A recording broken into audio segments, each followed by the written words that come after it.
This is not your typical courtroom showdown. What begins as a routine sentencing for theft spirals into a profound moral and psychological dilemma. We have a defendant, Ramon Brooks, who says he's desperate and at rock bottom.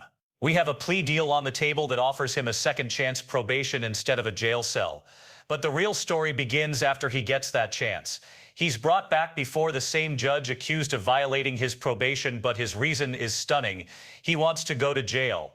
He is actively refusing the help offered to him. What follows is an extraordinary display from a judge who sees past the crime and into the root of the problem.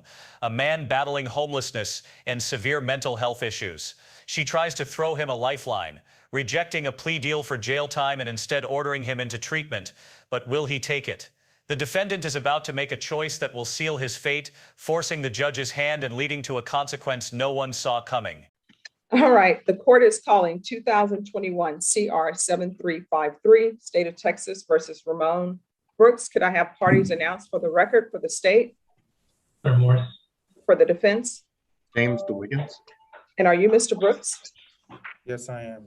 We're proceeding by video because of the pandemic. Any objection from the state? None, Judge. Any objection from the defense? None. Mr. Brooks, I'm showing you what's entitled True Bill of Indictment. Did you review that document with your attorney? Did you understand it? Yes, ma'am. Counsel, do you waive the reading of the indictment? We do. State, are you proceeding on the indictment as presented? Proceeding on the lesser included offense of theft from person, a state jail felony. Any objections? No objection. Did you understand that what you're charged with is theft from a person as a state jail felony? The range of punishment is anywhere from 180 days up to 2 years in the state jail facility and up to a $10,000 fine. Did you understand? Yes, that was understood. Did you understand the court were to grant your application for deferred adjudication? If for any reason your deferred adjudication were revoked, the court could find you guilty, not grant you community supervision, and sentence you up to 2 years in the state jail facility and up to a $10,000 fine. Did you understand? Yes, that was understood. Counsel, has your client been able to provide you with any defenses to this offense? He has. Do you believe he has a rational as well as a factual understanding of the charges against him? He does. All right, the court will find that the defendant has knowingly and voluntarily waived his right to jury trial. I'm going to show you what's entitled plea bargain page. Did you review that page with your attorney and did you understand it? Yes, that page was reviewed with my attorney. According to the plea bargain agreement, the state is proceeding on the lesser included offense of theft from a person, $1,000 fine. State recommends deferred adjudication, and there's to be no contact with Mr. Ice Cream Shop, SHOPPE, and no contact with Cynthia Gutierrez. Did you understand that to be the agreement? Yes, that is understood, Your Honor. Defense, is that the agreement? The legal mechanics here are critical to understanding the stakes. Ramon Brooks isn't pleading guilty, he's pleading no contest. This means he isn't admitting guilt, but accepts that the state has enough evidence to convict him. In return, the state has offered deferred adjudication. Think of this as probation on steroids. If Brooks completes the probation term successfully, the charge is dismissed and he avoids a felony conviction on his record forever. It's a golden opportunity. However, the judge makes the catch crystal clear. If he violates any condition of this probation, the deal is off. She can revoke the deferred adjudication, find him guilty, and sentence him to the full range of punishment, which in this case is up to 2 years in a state jail facility and a staggering $10,000 fine. The court is essentially handing him the keys to his own future, but the lock is fragile, and any misstep will have severe repercussions. It is. State, is that the agreement? Yes, Judge. Next, I'm showing you outside the plea bargain agreement. The state is requesting that your deferred adjudication be for a term of 3 years. There be a TAP evaluation, 80 hours of community service, restitution, and a MIC-MILF evaluation. Did you understand those were recommendations from the state and the court does not have to follow those recommendations? Mr. Brooks? Yes, ma'am, Your Honor. I'm sorry. All right. Did you understand that? Yes, I did understand. Right, then to the offense as, well, to the lesser included offense of theft from a person as a state jail felony, how do you plead? Guilty, not guilty, or no contest? I plead no contest, Your Honor. State, any evidence to support the plea? Stand up for state's warrant attachments, Judge. Any objections? No objection. Court will accept into evidence state's exhibits 1 and attachments and review the same. All right, after reviewing state's exhibits 1 and attachments, the court will find there's sufficient evidence to find you guilty. However, the court will defer finding of guilt as you've applied for deferred adjudication. Are we proceeding with sentencing? Yes, Your Honor. Is there anything you wish to say on behalf of your client, Mr. DeWiggins? Yes, Your Honor. At the time this occurred, he was homeless. He just had hit rock bottom, was desperate. He wasn't under the influence of any intoxicants at the time. He just simply was at his wit's end and desperate for money. And that's just when this event occurred. And he's shown remorse to me for it. And in my dealings with him, it's clear to me that this seems to have been a one-off situation, and I do believe he will be successful in deferred adjudication. All right, Mr. Brooks, do you have a place to live? Yes, ma'am. Who are you going to be living with? I will be living with a friend of mine from high school, and he'll be allowing me to stay with him as long as I come up with some fun. The defense attorney paints a picture of a man at his wit's end, homeless, desperate for money, and acting out of character. Ramon Brooks himself says he wants to pursue a career in the culinary arts or even modeling. It's a classic story of a person who has made a terrible mistake but still has aspirations. However, the judge starts digging deeper. She asks about his living situation, his family, and then 2 crucial questions: mental health and drug use. Brooks denies any formal mental health diagnosis at this point, but admits to using marijuana. The judge's response is telling: there's no shame in that. Whenever you need help, you need help. She is already sensing there might be more to this story than a simple theft. This isn't just a judge going through the motions. She is actively trying to understand the whole person standing before her, a move that will become incredibly important later on. For roommating per month.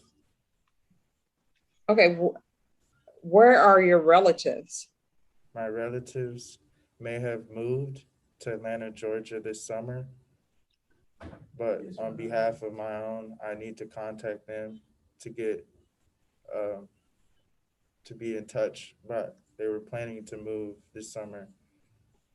Well, did they let you know when they will be leaving? Yes, it was this June of 2021. Well, is the plan for you to go with them, or are you staying behind in San Antonio? I'm staying behind in San Antonio. What do you have here? Why are you staying behind? I want to continue my culinary skills, and also I'm interested in modeling as well, but culinary more so to start my own business. When's the last time you were employed? I was employed last year. I was working for a company, Costa Solutions. It's okay. This is a company behind H. And just like that, we flash forward. The second chance that Judge Boyd meticulously crafted has fallen apart. Ramon Brooks is back in her courtroom, but the circumstances have changed dramatically. He's no longer a defendant hoping for leniency. He's a probationer who has allegedly violated the court's trust. The state has filed a motion to revoke his community supervision, which means they want to send him to jail. The charge is a specific one. He refused to participate in the services at a residential treatment facility he was ordered to attend. This is where the story takes a sharp, unexpected turn. Most defendants in this position would be begging for another chance at probation. But Ramon Brooks has a completely different agenda, and his reasoning is about to stun the entire court. GB, this is a warehouse company, and I work for them. All right. Have you ever been diagnosed with any type of mental health issues? No, never been tested for. And I always tell people there's no shame in that. I don't know why people feel ashamed by that. You know, whenever you need help, you need help. The key is getting help. Okay. Have you ever used drugs before? Yes, ma'am. For a very short time. What drugs have you used? Marijuana occasionally is the only drug I use. All right. This is what the court is going to do. And Mr. DeWiggins, if you can write this down and make sure the probation officer gets it, let her know that he's going to be on deferred adjudication for theft from a person.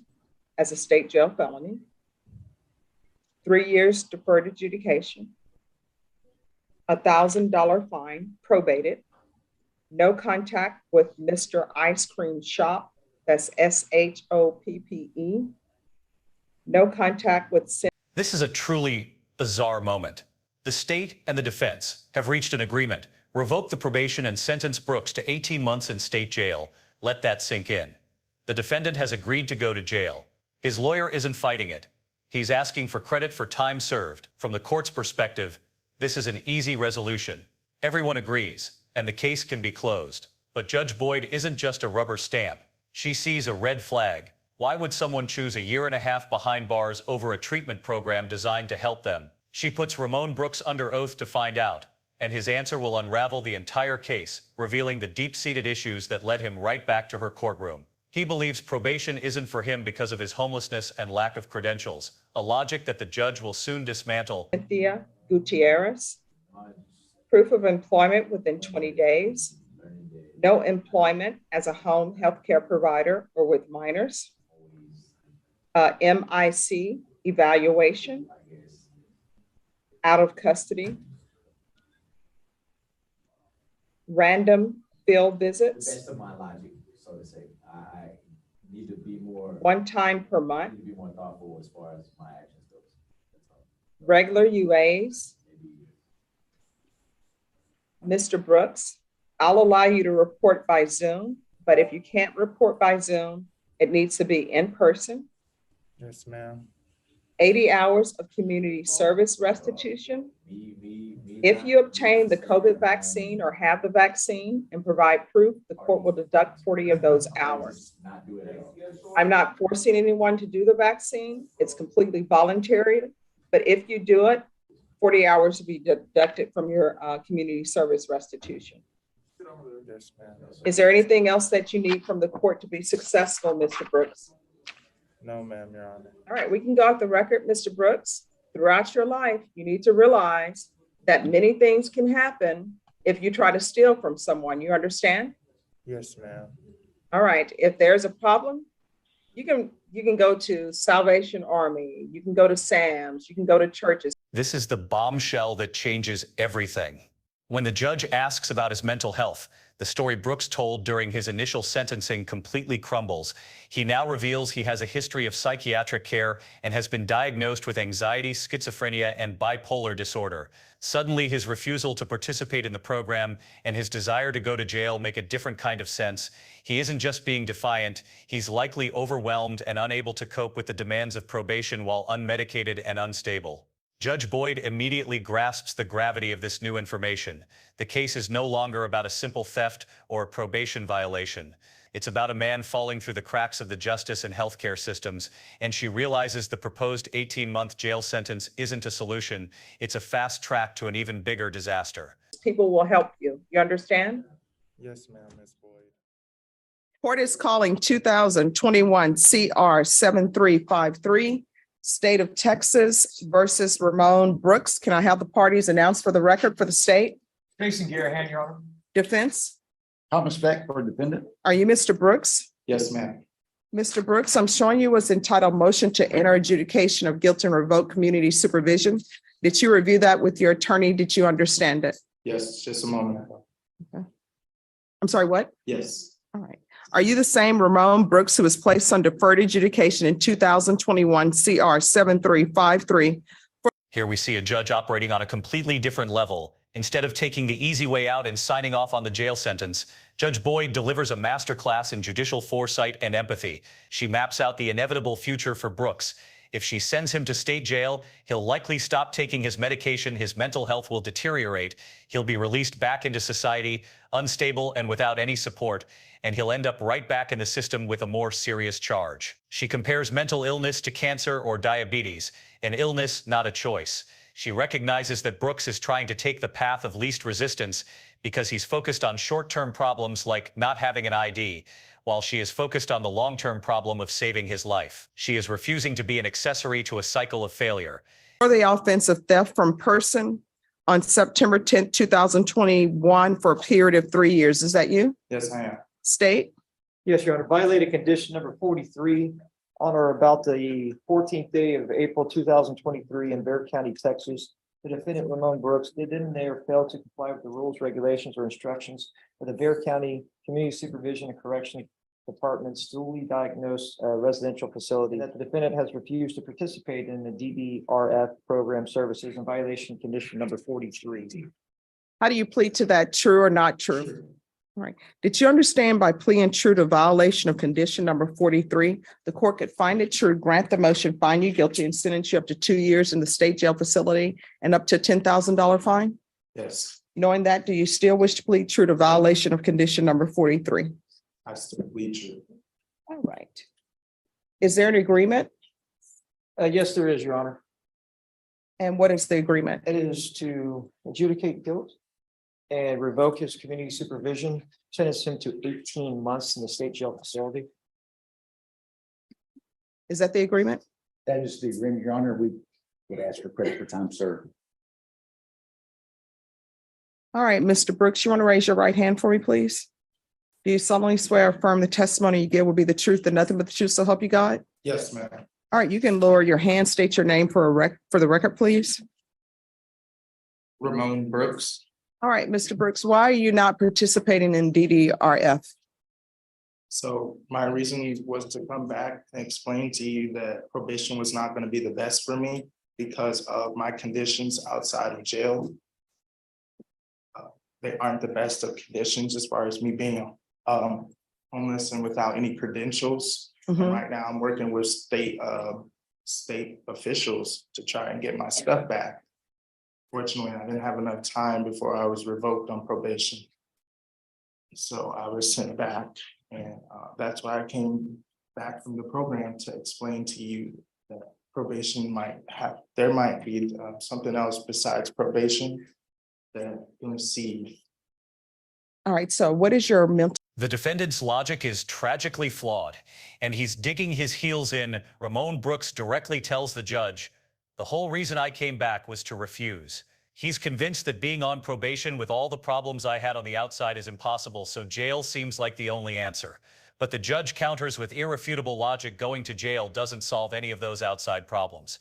In fact, it removes the one thing that can help him: supervision and structured support. The judge is offering him a real solution, a dual diagnosis program that can help with housing, identification, and mental health treatment. She is literally handing him the tools to rebuild his life. Yet Brooks is so fixated on his immediate struggles that he can't see the lifeline. The tension is palpable as the judge tries to reason with a man who is actively arguing against his own best interest. Mental health diagnosis? I'm under psychiatric medication as well. I have a history for that. So Do you know what medications you're on or what you're taking them for? yes, What are you taking them for? for anxiety, schizophrenia, I was told that I had, and those two are the main ones. Bipolar come into. All right. So where is your family? My family live here now. They just moved, but they came back. First, I couldn't reach them, but now I can have reach of them. So that's a good thing. All right. So what's your relationship with your family? My relationship, my status is a good status. And is your family going to help you with regards to your medications and making sure that you're seeing a psychiatrist? Yes, yes, they will. All right. And which your family members, who's here now? My mother never met my father. Stepfather's been there since I was a child. All right. I will tell you, state defense, with regards to your agreement, this is my concern. My concern is he has mental health issues and they're not being addressed. And he's telling me that his diagnosis is schizophrenia, bipolar. And so what I'm anticipating happening is if I sentence him to 18 months, I don't know how much time he has in, but he's going to go to the state jail facility if he doesn't have his completed time done. They're going to put him wherever they're going to put him.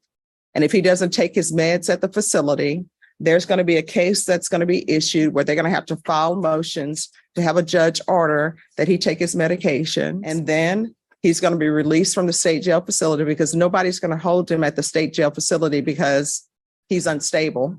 and he's going to be released back into society without his medications, without anything. And then we're going to be back here, maybe not in my court, Mr. Brooks, but maybe in somebody else's court for a new case. So I understand that he wasn't following rules at DDRF. Probation, do you know what specific rules, or does anybody know the specific rules he wasn't following at DDRF? Just when you think the judge has successfully intervened, the proceedings take one final shocking turn. After a brief recess, the court goes back on the record. Ramon Brooks is brought back down. The judge had denied the motion to send him to jail, laid out a comprehensive plan to get him help, and ordered him back into a treatment program. It was a powerful, compassionate ruling designed to break a destructive cycle, but the defendant was given a choice, and his decision is about to echo through the courtroom. The defense attorney has grim news. The lifeline that Judge Boyd so carefully extended has been utterly rejected. What happens when a defendant looks a judge in the eye and refuses a direct order designed to save them? The rule of law must be upheld, and the consequences are about to become swift and severe. Your Honor, from those, it is stating that he demanded to leave. He said that he no longer wanted to remain in the program and he was ready to do whatever. This is the point of no return. The defendant, Ramon Brooks, is refusing to sign the conditions of his continued probation. By refusing to sign, he is legally rejecting the judge's ruling. He is forcing her hand in the most direct way possible. He has made it clear he would rather go to jail than accept the help he is being offered. At this moment, Judge Boyd's options have evaporated. Her attempts at rehabilitation have been met with total defiance. Legally, she cannot force him to participate in probation if he refuses to agree to its terms. The only path left is the one he has chosen. The motion for a new trial on the revocation is granted instantly, and the proceedings are reset. But this time there will be no talk of treatment or second chances. The defendant has made his choice, and now he will face the full consequence of it. All right, so Mr. Brooks, it appears to the court that you are competent, but you have to look at the big picture. And it seems to the court that you're trying to take the path of least resistance, like the path that's quickest for you. But I can tell you what's going to end up happening is once you get off your medications, which more likely than not you will, because you're going to be like, I'm feeling great, I don't need these medications. You're going to stop taking those. And if you commit another offense, who knows where you're going to be, who knows what it's going to be, and you may end up in prison for a long time. We just had someone here in this court for aggravated assault with a deadly weapon. And you know what their problem was? The state hospital released them when they should not have released them. And now they're doing, I think, 13 or 12 years at the prison now. So in the court's eyes, you should not be just going to the state jail facility, then getting out, because you're not going to be prepared. So if you want, I can follow this agreement and sentence you to the 18 months, or I can see about getting you some treatment, which is what you need. You need treatment for your mental health issues. Mental health issues are just like any other issue that people have. In the end, the defendant got what he asked for, but at a terrible price. After refusing the judge's compassionate offer of treatment, Ramon Brooks was sentenced to the maximum penalty, 2 years in the state jail facility and a $10,000 fine. The judge, who had fought so hard to steer him toward rehabilitation, was left with no other choice but to enforce the law. This case is a tragic example of how the justice system, even when it tries to be compassionate and address root causes like mental illness, can be powerless when a defendant refuses to be helped. Judge Boyd tried to break the cycle, but Brooks chose the path that will almost certainly lead him right back into the system. Only next time, the stakes could be even higher. What did you think of the judge's decision to intervene? And were you shocked by the defendant's refusal? Let us know in the comments below and subscribe for more in-depth courtroom analysis. Be it cancer, be it, diabetes or whatever it may be. I don't consider people who have mental health issues, I don't consider it's their fault. It's not, oh, let me go to the grocery store. I'm going to pick up some mental health issues on aisle 4. I don't believe that, but you need help. And you're trying to take the path of least resistance, because your whole thing is, I need to get my ID. You'll be able to get your ID. You don't need your ID at DDRF.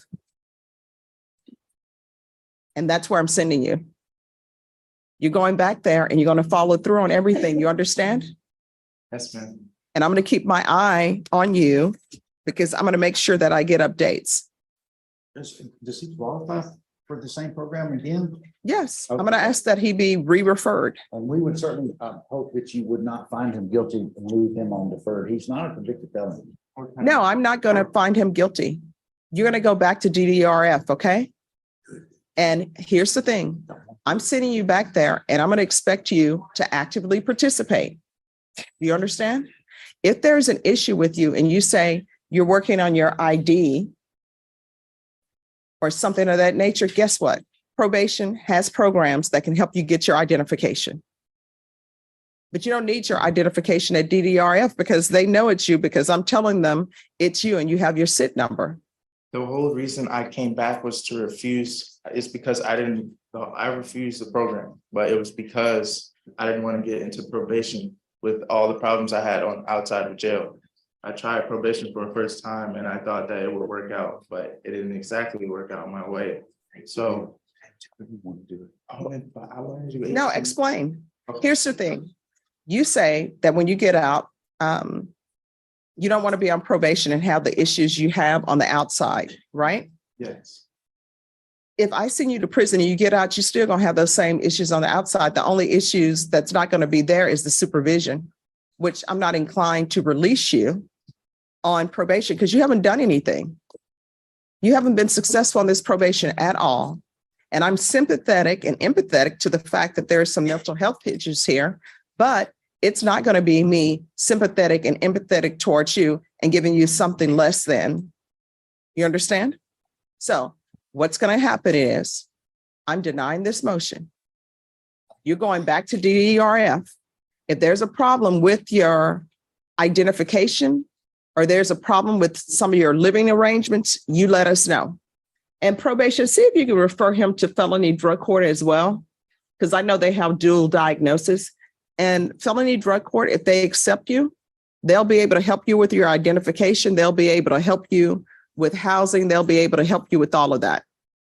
Okay. But I'm not going to give you the easy way out. And then guess what? If you come back and you haven't followed the court's instructions, I will hear arguments for both sides, but I will tell you the state and your counsel in all these probation cases, they come up with agreements.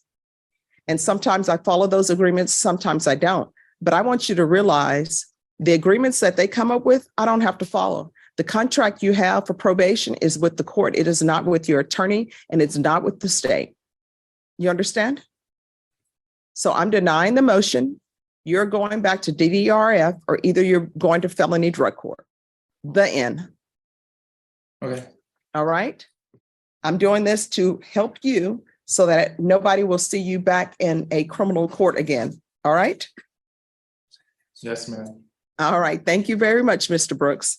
So I'm going to deny the motion, altering amend conditions to referral to DDRF and felony drug court. That'll be while in custody.